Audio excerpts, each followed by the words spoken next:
Chapter 35. The gentleman was gone. A great cheer went up. The cats from the cage came charging downstairs. Varjak Poor slumped to the floor. He should have felt like cheering too, but he didn't.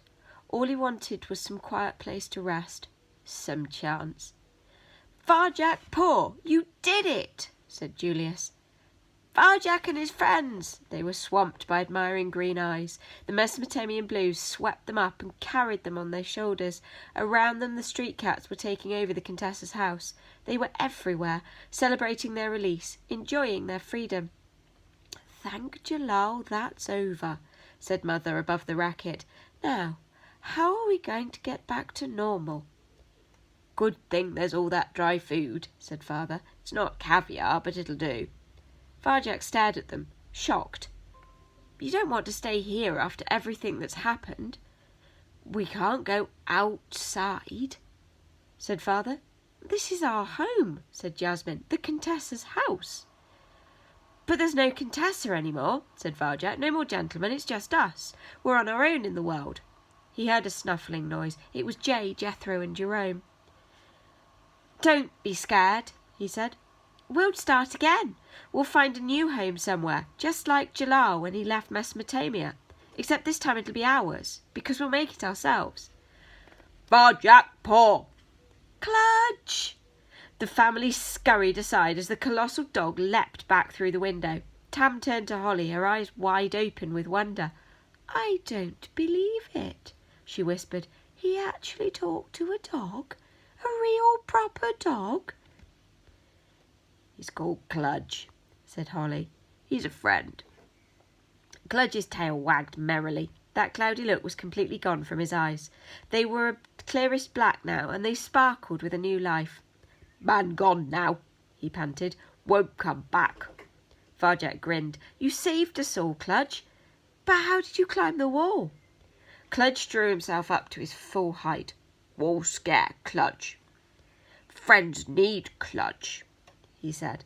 "Cludge climb wall." More cheers went up. Some of the cats from the cage had found the gentleman's caviar. They were feasting like they'd never feasted before.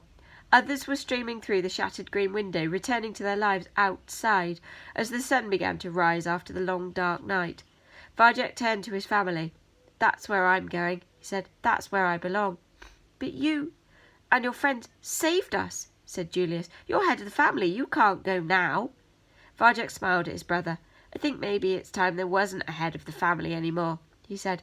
"There must be a better way of doing things." "Show us, Varjak," said Jasmine. "I'll show you how to hunt, to fight, to live outside, if you come with me." He looked around the family circle. One by one they all looked down. But he didn't feel alone. He felt free. "Varjak, thank you for saving us," said Father. "You were right about the gentleman. We were wrong about your friends. We were wrong about a lot of things, but we can't come outside with you. Not yet, anyway." "If you ever need us," said Mother, "we'll be here." "I understand," said Varjak. And at that moment, perhaps for the first time in his life, he really did. They said their farewells, then Varjak turned to Holly and Tam. "So, do you want to be in a gang then?" he said. They nodded and grinned. "There's only one gang I want to be in," said Holly, "and that's ours." "Cludge too," barked the dog. Cludge carried them out.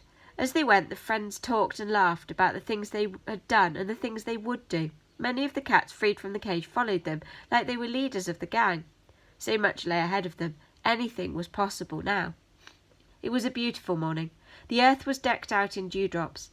The open air was fresh and clean, and up in the sky the sun was rising, the promise of a new day, dawning on the wide, wide world, shining bright and amber, like the eyes of Varjak Poor.